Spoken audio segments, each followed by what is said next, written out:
Amém. Deus é bom.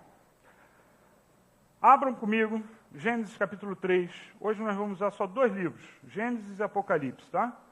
Primeiro e último. Nesta manhã, né? Nós só vamos usar esses 2 livros. Gênesis capítulo 3. Fique em oração, tá? Para que Deus fale através de mim, que você seja abençoado. Amém? Gênesis 3:15. Eu vou pular, né? Eu vou dizer assim, ó. Porém, inimizade, eu vou dizer por quê, que eu estou falando só desses 3. Porém, inimizade entre você e a mulher, entre a sua descendência e o descendente dela. Este lhe ferirá a cabeça e você lhe ferirá o calcanhar.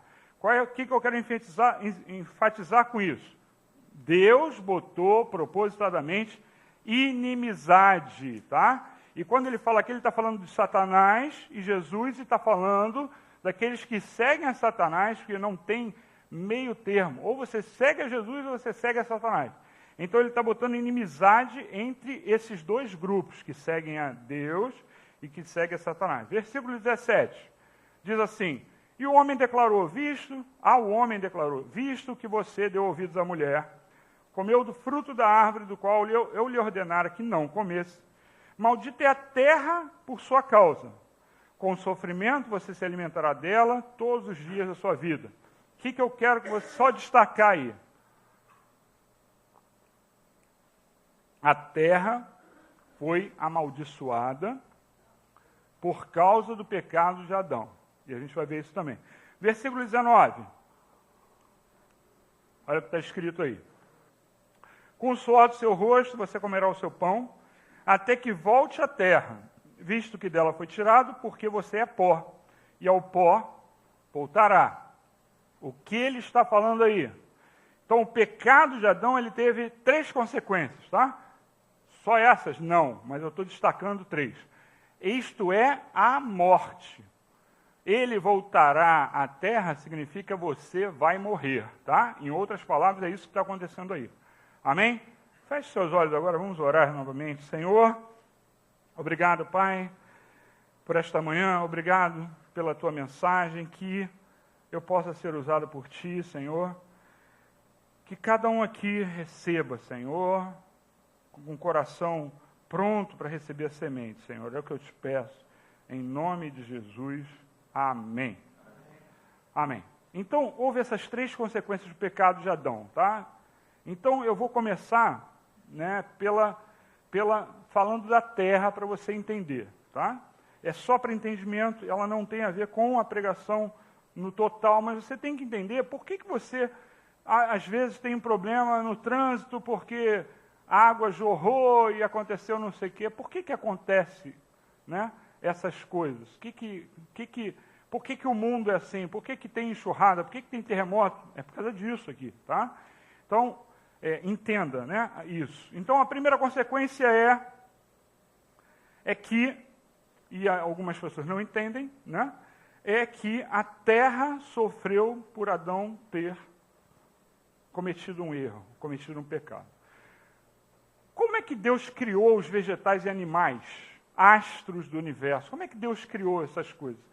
Simplesmente pela palavra. Diz a Bíblia que a palavra é Jesus, que Jesus fez tudo. Então, pela palavra, ou então, né, um estalar de Deus, o que eu quero dizer com isso? Não houve um processo como houve com outras coisas. O processo foi esse. Vai fazer, faça-se, né? Fiat, faça-se em latim. Faça-se. Ele fez isso também com os anjos, foi a mesma coisa. E com Eva? Não, Eva foi diferente. Ele tirou de Adão, certo? Então a mulher, ela faz parte, né, com o homem, porque ela foi tirada do homem. Eles fazem parte de uma mesma coisa. E Adão? Nós lemos aqui. Ele saiu do pó da terra. Ou seja, ele é o representante da terra. Por isso a terra sofre quando ele faz a bobagem. Mas não é só a terra. É todo o universo que nós conhecemos, tá? Então, como é que eu sei que ele contaminou o universo? Último livro da Bíblia, Apocalipse capítulo 6, versículos 12 a 14, Apocalipse 6, 12 a 14, tá?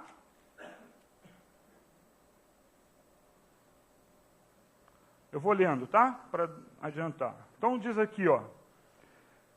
Observei quando ele abriu o sexto selo, houve um grande terremoto, o sol ficou escuro como tecido de crina negra, toda a lua tornou-se vermelha como sangue, e as estrelas do céu caíram sobre a terra como figos verdes caem da figueira quando sacudidos por um vento forte. 14. O céu foi se recolhendo, como se enrola um pergaminho, e todas as montanhas e ilhas foram removidas dos seus lugares. Então, eu quero que você entenda, o céu foi recolhido, o céu sofre uma consequência. Quando é que isso acontece? Vai um pouquinho adiante, eu falei que não ia usar outro livro, 2 Pedro, um pouco antes, 3,7, e eu vou pular também depois, tá? 2 Pedro 3,7, está aqui, ó. Pela mesma palavra, os céus e a terra que agora existem, estão reservados para o fogo, guardados para o dia do juízo, para a destruição dos ímpios. 11, vamos pular para o 11. Visto que tudo será assim desfeito, que tipo de pessoas é necessário que vocês sejam? Olha para mim. O que ele está dizendo aqui, ó? O céu e a terra vão ser destruídos. O que nós temos que fazer? O que eu preciso fazer? Aí ele está dizendo, a pergunta é essa, né? Vivam, a resposta, de maneira santa e piedosa. Versículo 12. Esperando o dia de Deus e apressando a sua vinda. Naquele dia, os céus serão desfeitos pelo fogo e os elementos se derreterão pelo calor. Versículo 13. Todavia, de acordo com a sua promessa, esperamos, nós temos a esperança de novos céus e nova terra, onde habita a justiça. A justiça é, não haverá mais pecado. Então nós esperamos, ansiamos pelo dia em que não terá mais terremoto, não vai ter mais nada disso, porque foi originado pelo representante da terra, Adão. Adão deturpou, né? E aí eu costumo dizer, não culpem Adão, não amaldiçoem Adão, porque nós íamos fazer provavelmente a mesma coisa no lugar dele, tá? Então, mas entenda, né? Foi isso que gerou toda essa desordem no universo que nós vivemos. O eixo da Terra está se movendo, por isso as estações estão mudando, etc. e tal, tá? Então não era para nada ser assim, ok? Então, a esperança nossa é o conserto do erro de Adão. Só na Terra, e por isso eu usei esse exemplo, não. Essa é a primeira consequência que eu trouxe, e essa consequência vai ser resolvida por Jesus no último dia, tá? Amém? Vocês entenderam até aqui? Pode responder, tá? Amém? Então, voltando agora às outras duas, em Gênesis 3,19, nós lemos, né? Vamos voltar lá para Gênesis 3,19, nós lemos que Deus instituiu a morte. Deus instituiu a morte. Mas a morte que seria, nós vamos ver, apenas uma maldição, 3,19, diz assim, ó, com o suor do seu rosto você comerá o seu pão, até que volte à terra. Isso quer dizer morte, né? Visto que dela foi tirado, porque você é pó, ao pó voltará. Você vai desaparecer como pó, né? A morte, então, é a segunda consequência que nós vamos ver, ela é consequência do pecado, e por isso ela é uma maldição. É o salário, existe o versículo, né? O salário do pecado é a morte. Ninguém tem dúvida disso. Mas ela vem para que o homem tenha um limite, para que ele veja uma parede grande na frente e pense assim, daqui a pouco eu vou me encontrar com a morte. E eu vou dizer para você, ninguém sabe a hora de morrer. Então não é daqui a pouco, não é daqui a um dia, né? Eu vi um vídeo na internet em que um pastor, ele morre em pleno púlpito. Vocês viram? Quem viu esse vídeo? Poucos viram. Poucos viram. O cara estava pregando e morreu. Gente, não tem melhor morte que essa, eu estou sendo sincero. Vai ser um trauma para a igreja. Tem gente que muda de casa depois que um parente morre, né? Como eu vejo isso acontecer, né? Não é para mudar de igreja, porque né, não precisa mudar o local se eu morrer pregando ao pastor Timóteo, tá? É muito bom, olha só, é muito bom, tá? Morrer pregando é a glória. Para um pastor, para um pregador, é a glória. Tá bom? Mas aí, o que eu quero dizer é que você não sabe a hora. Você não tem como saber a hora.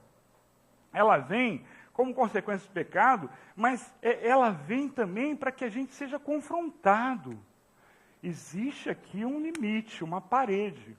Eu não vou viver até os 120 anos. Então, por quê? Porque na Bíblia está determinado essa idade, tá? Aí você vê, 119, a maior mulher mais antiga que se tem notícia, 119, 121, é sempre no entorno de 120, né? Então, o que acontece? Por mais poderoso que o homem seja na terra, ele vai morrer, a não ser que Deus o leve, né, antes.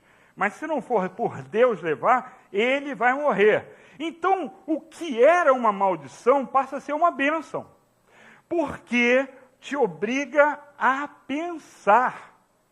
A morte te obriga a pensar. Será que eu estou fazendo as coisas certas? E quando você vai numa igreja, né, como eu citei aqui no estudo, que não te fala do pecado, não te fala de morte, não fala nada dessas coisas, porque isso aí, isso aí faz com que as pessoas se sintam mal. Gente, está errado. Você tem que ser confrontado com a verdade. Existe uma verdade que é a morte. Cuide-se para que você esteja, eu espero estar lá, né? Comigo lá no paraíso. Você entende? Então cuide-se. A morte é um confronto, é algo que faz você pensar, é algo que faz você dar prioridades. Como nós pecamos por não dar prioridade. Gente, buscai seu reino em primeiro lugar. Alguém desconhece esse versículo aí? Se alguém desconhece, levanta. Todos conhecem. E cadê a prioridade que a gente dá? Não damos. Eu estou falando, estou me incluindo. E desculpa, pastor Timóteo, estou incluindo o pastor Timóteo também, tá? Tá bom, pastor Timóteo? Não tem problema não. Como nós deixamos de dar prioridade, muitas vezes durante a nossa vida, e a gente não se toca. O confronto com a morte tem que nos valer para isso. Eu não quero que você tenha medo, né? Eu uma vez, quando eu era líder de jovens, né, houve um questionamento, eu mesmo já me questionei, né? Será que Jesus volta, eu estiver pecando? Olha só, isso é para deixar uma caraminhola na sua cabeça. Não é, porque eu vou dar a resposta para você. Eu estou pecando naquela hora, Jesus volta. Ih, eu vou ou não vou para o céu? Não deu tempo de me arrepender. O que vocês acham? Olha, de duas uma. Ou Jesus automaticamente vai nos perdoar, se nós tivermos o coração correto no Senhor, Ele vai nos perdoar. Ou a probabilidade disso acontecer é nunca, mas entenda, ou Ele vai chegar na hora que nenhum dos salvos vão estar pecando e todos vão estar arrependidos. Uma das duas. Por quê? Porque não é condição para nós irmos, não pecar nunca. A condição é nós sempre estarmos arrependidos. Tá? A condição é você, na sua vida, não planejar pecar. Essa é a condição. Então, se acontecer, Jesus vir, eu não sei o que exatamente vai acontecer. Provavelmente você vai se arrepender porque você vai ver os sinais no céu. Né? Você que sabe, né? Começar a ver as coisas se movendo no céu, né? Entenda, não é disco voador, isso é bobagem, né? Mas os poderes celestiais, diz a palavra, que vão ser abalados. Então você vai ver, tipo assim, estrelas saindo do lugar, para Jesus passar com a miríade, é o nome que se dá, né? Ao exército de anjos que ele vai trazer, né? Os 2/3 que ficaram, né? Porque 1/3 Satanás levou para virar demônio, então os 2/3 que vêm com ele, vai fazer um transtorno físico no céu. E você vai ver isso. E aí você se arrepende, tá bom? Fica a dica. Hashtag fica a dica. Né? Mas tem que ser de coração. Esse é o problema, tá? Tem que ser de coração. Não pensa assim, então tranquilo. Quando ele chegar eu me arrependo. Não.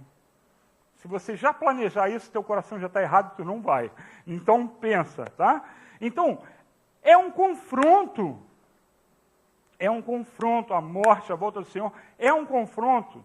E a Bíblia diz, né, e como eu estava falando, os ricos, eu não sei se cheguei a citar a frase, mas os ricos, eles fazem planos para fugir da morte.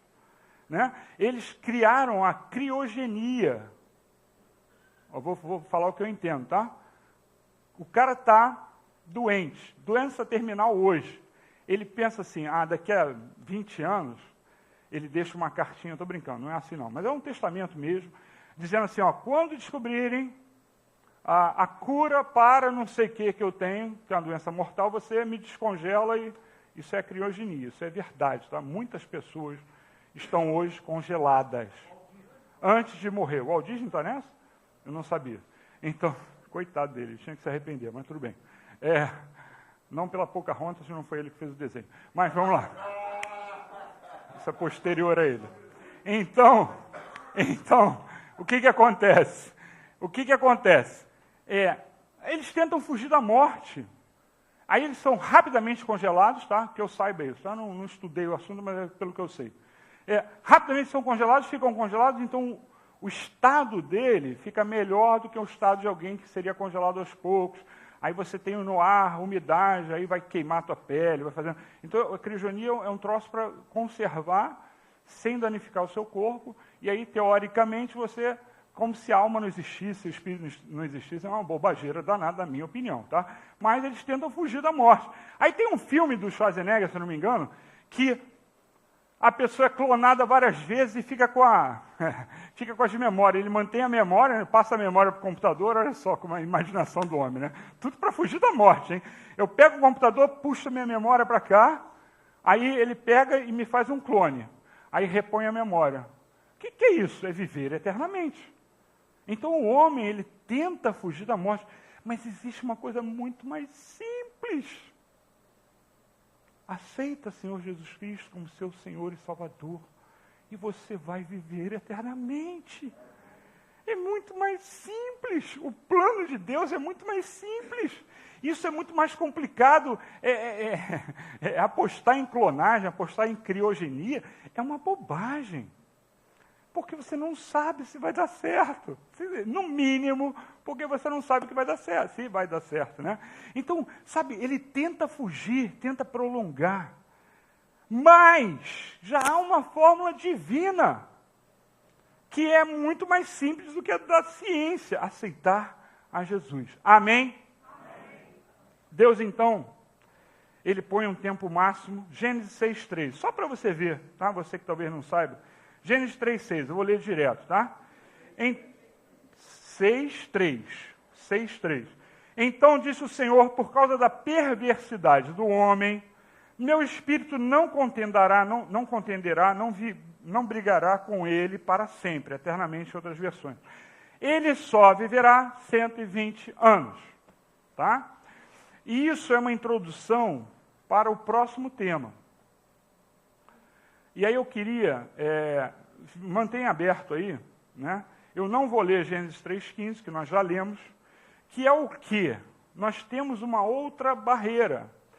Deus botou... Ai, minha artrose agora doeu, andei de lado. Vamos lá. Aliás, orem pela minha cura, né? Deus pôs uma limitação para que não houvesse o tamo junto e misturado, tá? Tamo junto, eu estou junto com você. Misturado com você, não. Por quê? Porque eu não quero absorver os seus pecados, nem quero que você absorva os meus. Juntos nós vamos caminhar. Mas misturados não é de Deus, gente. E aí, estamos juntos e misturados. Deus me livre. Não. Né? Já tem tantos pecados para levar, eu vou levar os do pastor Timóteo? Eu não, pô. Ele fica com os dele, eu fico com os meus. Não. O que acontece? Ele pôs inimizade, nós lemos lá, Gênesis 3:15, pôs inimizade, proposital. Sabe aquele teu parente que te odeia porque você é evangélico, porque você é salvo? Isso é proposital, foi Deus que pôs, sabe por quê? Para não misturar, como nós lemos lá, nesse versículo, que eles estavam misturados. Sabe por que eles estavam misturados? Deus pega, vem cá, substitui do seu filho, vem cá, vem logo, está atrasando, Celso. Se eu for forte, ele vai desmaiar, mas tudo bem. Deus chegou e marcou... Peraí. Assim. Deus marcou a testa de Caim. Não foi à toa. Pode sentar. Então, Deus fez isso para que não se misturassem. Aí, Abel morre, Caim mata Abel, etc. Vem Sete. Continua. Caim continua com sua linhagem errada, não buscando a Deus, né? Porque o pai tem muita influência sobre os filhos. Pai e mãe têm muita influência sobre os filhos. Então, se você busca a Deus, normalmente, ele vê seu exemplo e começa a buscar a Deus. Se você não busca a Deus, não vem à igreja, etc. Ele está vendo tudo. Não adianta, ele está vendo tudo. Aí, ele vai e marca Caim, que faz uma linhagem daqueles que não obedecem a Deus, não querem nada com Deus. E Sete, o terceiro filho de Adão, segue aquilo que Abel fazia, buscava a Deus. E chega uma hora, e aí as pessoas falam algumas bobagens sobre os Néfilins, etc. e tal, mas nada mais eram homens grandes, mas eles falam, foi anjos que são os filhos de Deus, não é nada disso. É a linhagem que segue a Deus e a linhagem que não segue. Tem uma hora que elas misturam. Isso está próximo do dilúvio. Aí Deus fica chateado com isso. Gênesis 6,4. Naqueles dias havia Néfilins na terra. E também, posteriormente, quando os filhos de Deus possuíram as filhas dos homens, e elas lhe deram filhos. Eles foram os heróis do passado, homens famosos. Tá? Parece até que isso é bom, né? Mas não é, não. Isso está dizendo que houve a mistura. E quando há essa mistura, o pecado, porque o versículo anterior fala isso, o pecado ele se dissemina pela terra. E aí Deus não encontra mais quem o sirva, a não ser um homem, Noé. Eu tenho dúvida, sinceramente, porque ele fala só de Noé, se os filhos dele não tiveram que ser apertados, porque eles, teoricamente, pelo menos eles obedeceram ao pai e ajudaram a fazer a arca, tá?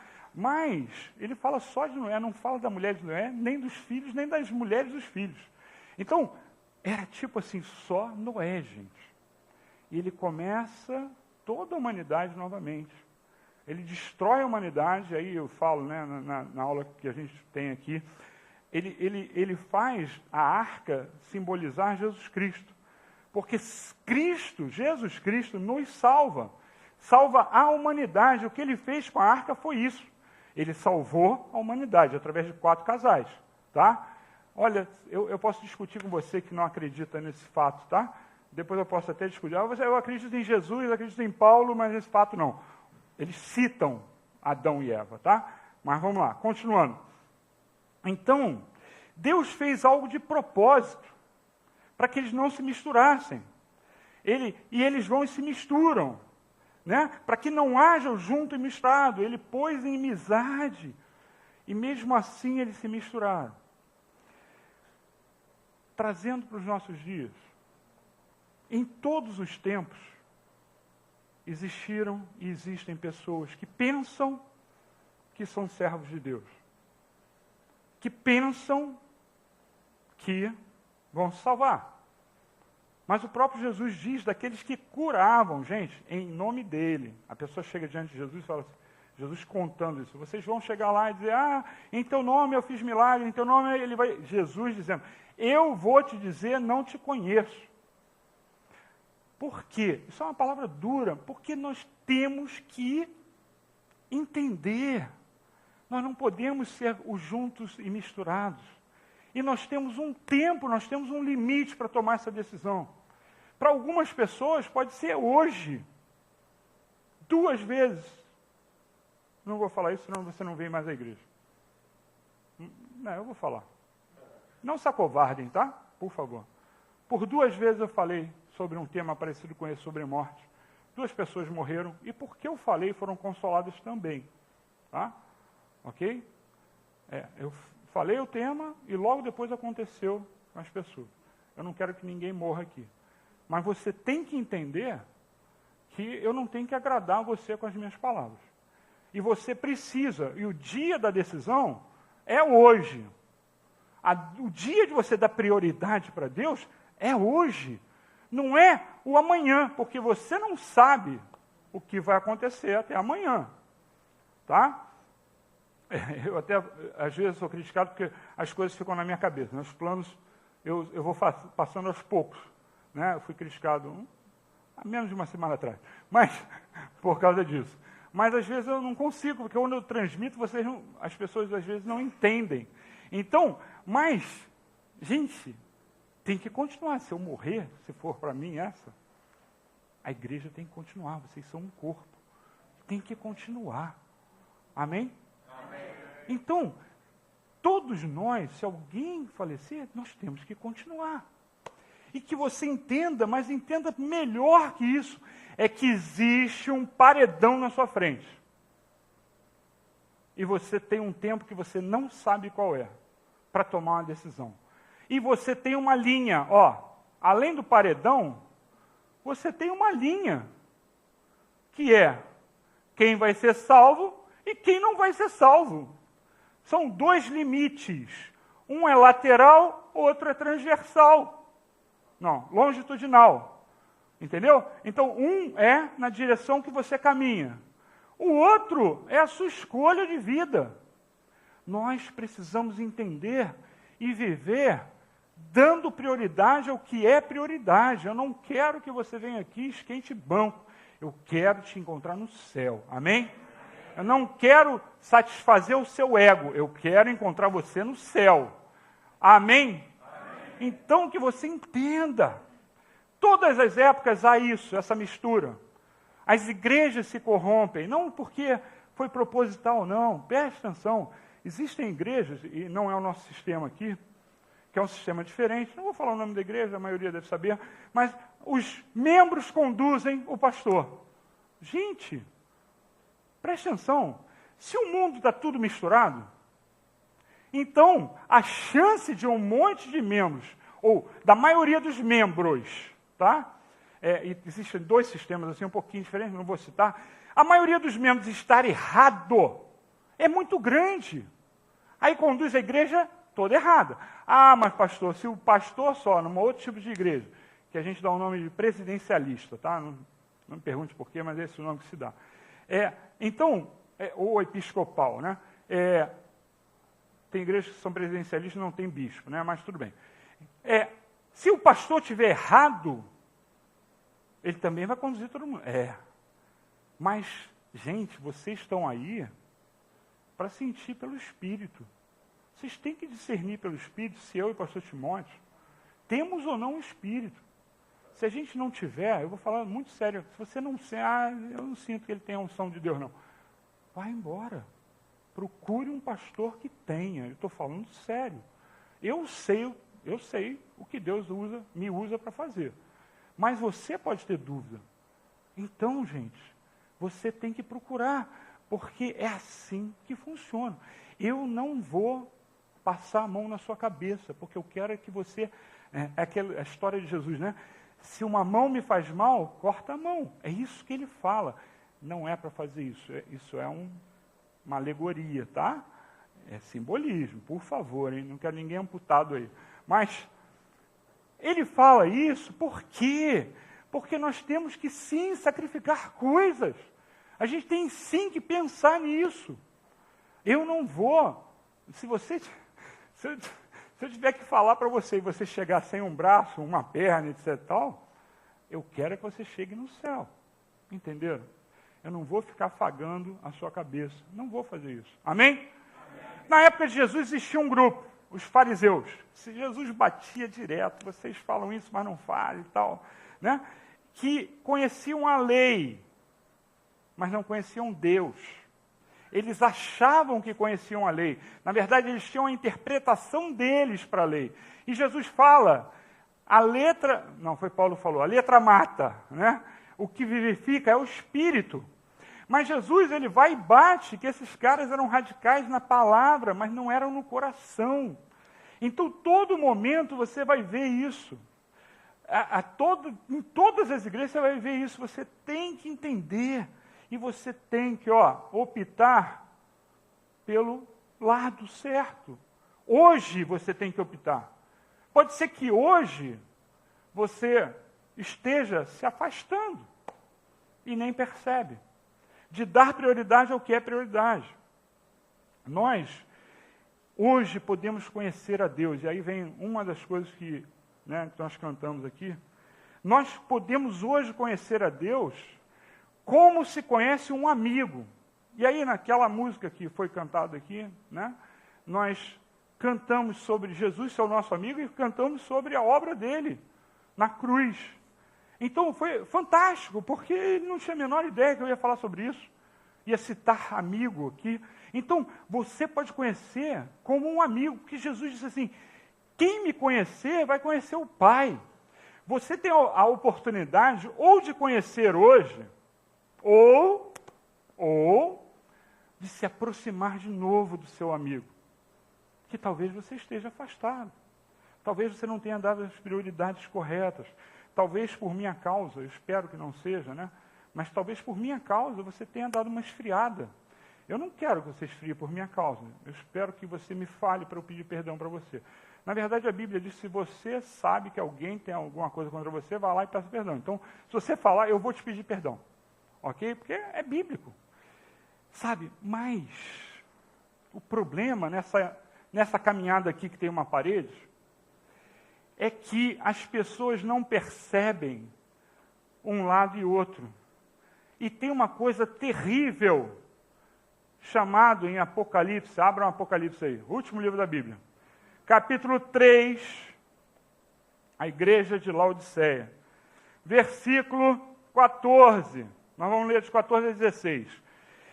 É uma coisa terrível, é o morno.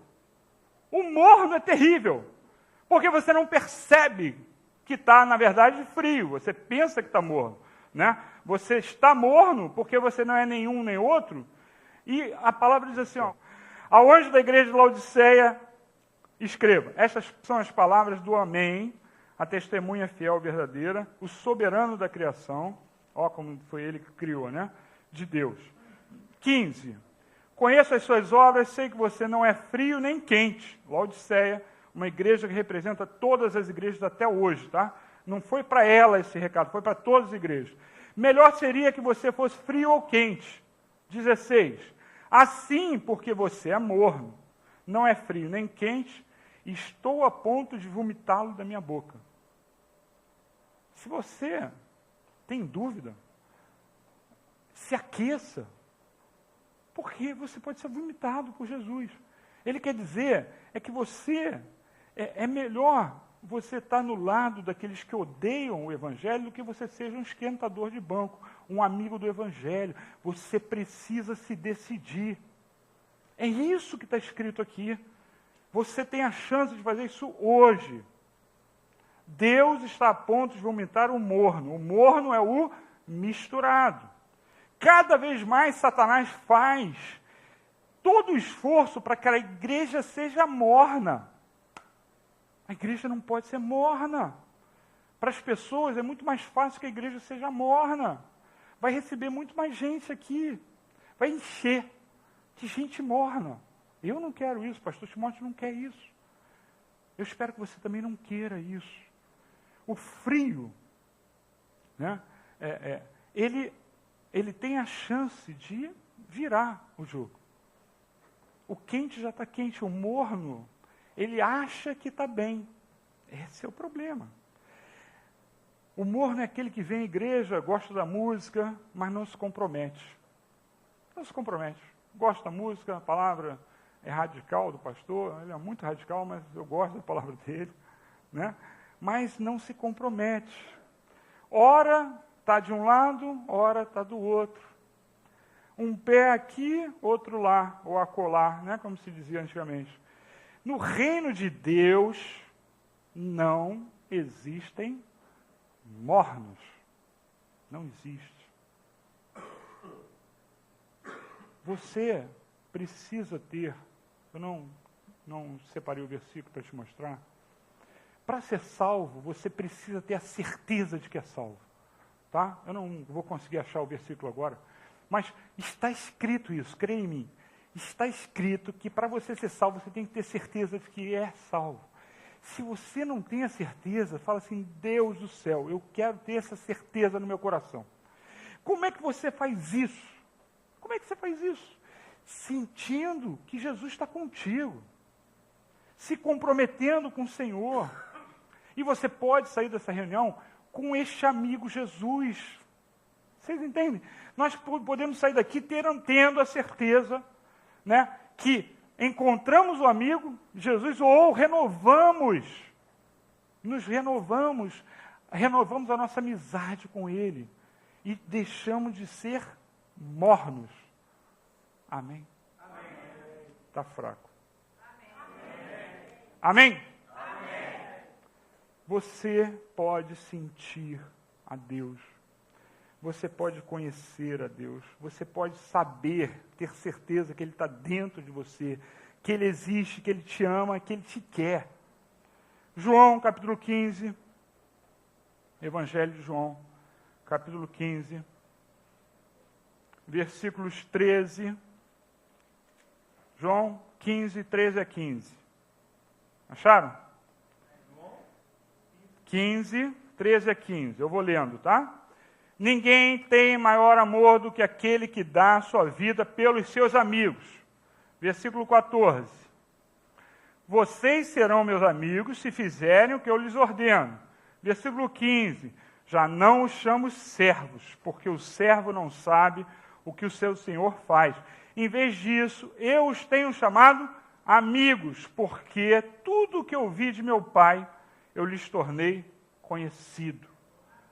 Esta é a nossa chance, a nossa prioridade. É isso que a gente tem que fazer. Ter Jesus como nosso amigo. Ele é o nosso Senhor. Ele ordena e a gente tem que fazer. Mas Ele chega e diz assim, eu não quero que vocês sejam, eu vou usar o só aí, vou acrescentar, vou inferir. Eu não quero que vocês sejam só servos. Eu quero que vocês sejam meus amigos. Você tem algum empregado que, além de empregado, é seu amigo? É por aí. Você não é só o servo, você é também amigo. Você obedece, mas é amigo. Hoje é a melhor oportunidade para você conhecer esse amigo, o nosso amigo, e nosso Salvador, e nosso Senhor Jesus Cristo. Amém? Amém. E dar prioridade a Ele. E sair da mornidão. Não vou tentar não. Da mornidade não. Sair do estado de morno. Pronto. Então, voltando àquilo que nós falamos no início, existem duas motivações para você definir a sua vida agora.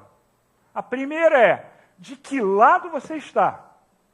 Você está do lado dos que seguem a Deus ou do lado dos que não seguem a Deus? E aí, o morno, sinto muito, é 0 ou 1. Você que entende de computador, não tem 0,5. É 0 ou 1. Então, ou você está de um lado ou está do outro. O morno é 0, tá? Para você entender. Então, nós temos a oportunidade de sair de cima do muro. Essa é a primeira coisa. A segunda é que tem um paredão na sua frente chamado morte, que confronta você com a verdade, que você precisa entender. E nós temos que entender que a inimizade com o mundo, se você tem um parente que te joga pedra, ótimo. Ele vai ver o teu testemunho ao te atacar pedra e você dizer, eu mesmo assim quero que você conheça o meu Jesus. Gente, isso destrói as pessoas. Isso tem que destruir, porque é uma palavra forte de Deus. Então, aquele que odiava o crente, eu vou pedir de novo, mas tem gente aqui que odiava crente, está aqui hoje, né? Porque eu já perguntei isso outras vezes. Então, sabe, não desista de ninguém, não desista de si mesmo. Não desista de si mesmo. O que você tem que fazer é deixar de ser morno. Deixar de dar prioridade para as coisas erradas. Eu tenho que viver, eu tenho que trabalhar, eu tenho que fazer tudo. Mas a minha prioridade tem que ser Jesus Cristo. Amém. Aquilo que Ele manda. Ponto. Foi claro isso. Então, agora, se decida novamente, se for o caso. Se decida a se comprometer, se for o caso. Ser renovado. Sentir Jesus. Amém? Se você hoje, se você nunca fez isso, eu vou pedir para todos ficarem de pé. Todos de pé, por favor. Eu vou pedir para todos ficarem de olhos fechados, mesmo para quem está lá na porta. Tá? Conceição, Marcelo, olhos fechados. Felipe, olhos fechados. Porque você vai ter a oportunidade de ceiar, que é um mandamento. Olhos fechados, por favor. A oportunidade de você chegar e dizer assim, eu quero Jesus Cristo como meu Senhor e Salvador. Todos de olhos fechados. Ainda tem as pessoas que estão com olhos abertos. Feche seus olhos. Porque eu quero dar liberdade para as pessoas. Porque nessa hora, o batismo é público. Essa hora não. Porque a pessoa está entrando, ela tem vergonha. Então eu entendo isso. Tá? Eu quero que você, se você tem a vontade de ter a Jesus como sua prioridade, pode ser que você já tenha aceitado Jesus e está se sentindo mal por algum motivo. Ainda assim, né, você pode novamente. Então vamos fazer o seguinte: é quem nunca aceitou Jesus e quem quer renovar isso. Quem quer dizer assim, olha, eu quero dar prioridade para o meu amigo Jesus. Amém? Eu vou pedir então para você levantar seu braço bem alto, sem vergonha. Amém, amém, amém, amém. Mais alguém? Amém. Sem timidez, levanta bem alto. Quem já levantou pode abaixar. Amém. Eu vou orar por vocês. Senhor, por aqueles que nunca aceitaram a Ti como seu Senhor e Salvador. Que a vida comece agora, Senhor. Uma nova vida contigo, Senhor. Não uma vida, Senhor, só de coisas boas, não, Senhor. Mas uma vida que está nas Tuas mãos, Senhor. Uma vida que permite que nós tenhamos paz em meio à guerra, Senhor. Alegria em meio à tristeza, Pai. Senhor, em nome de Jesus, Senhor, que o Teu Espírito Santo venha a fortalecer essas vidas, Pai. Eu te peço ajuda, Senhor, a todos, aos outros, Senhor, que levantaram suas mãos, a dar a prioridade para Ti, Senhor. Que seja isso, Pai. Que eles deem prioridade, Senhor. Que eles queiram a Ti. Que eles queiram viver isso em nome de Jesus. Que o Teu Espírito Santo faça uma obra maravilhosa, Pai. Na vida de todos que aqui estão, Senhor. Que todos possam sentir o Teu Espírito, Senhor. Se há alguém aqui, Senhor, que não levantou sua mão e que nunca decidiu por Ti, Senhor. Que ele sinta agora, ao cantar esse hino, Pai, que nós vamos cantar. Vou pedir para o Fabiano vir aqui. Só o Fabiano. Que agora, quando nós estivermos cantando, que o Teu Espírito Santo toque o coração dessas pessoas, Senhor. Ou que Teu Espírito Santo faça com que ele sinta que há algo diferente a partir de hoje na vida dele. E na próxima oportunidade, ou hoje mesmo, após o culto, que ele venha e diga, eu quero Jesus Cristo como meu Senhor e meu Salvador. Eu vou te dar a oportunidade. Eu vou pedir para que não seja identificado pelos motivos que eu já falei. Que todos repitam comigo, tá? Todos. Eu quero a Jesus Cristo como meu Senhor e Salvador. Eu quero a Jesus como um amigo a quem se conhece, a quem se dedica, a quem dá prioridade, a quem daremos prioridade. Amém. Vamos dar uma salva de palmas para o nosso Deus.